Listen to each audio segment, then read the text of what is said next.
Psikolog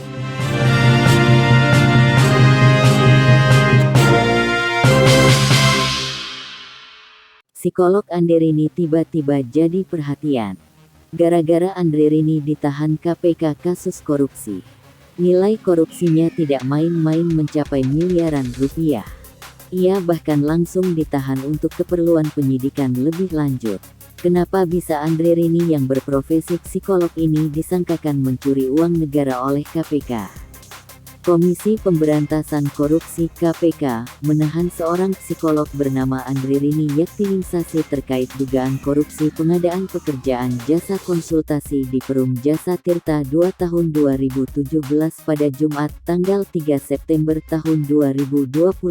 Sebelumnya, Anderini ditetapkan sebagai tersangka bersama Direktur Utama Perum Jasa Tirta II Joko Saputro, Jumat, tanggal 7 Desember tahun 2018.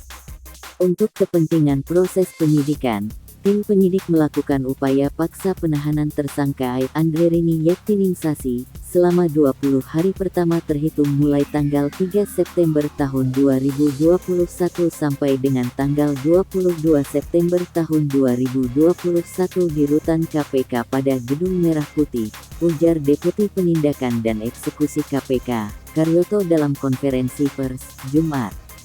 Saat menjabat, Joko memerintahkan bawahannya melakukan relokasi dan revisi anggaran dengan mengalokasikan tambahan anggaran pada pekerjaan pengembangan sumber daya manusia dan strategi korporat yang pada awalnya senilai 2,8 miliar rupiah menjadi 9,55 miliar rupiah.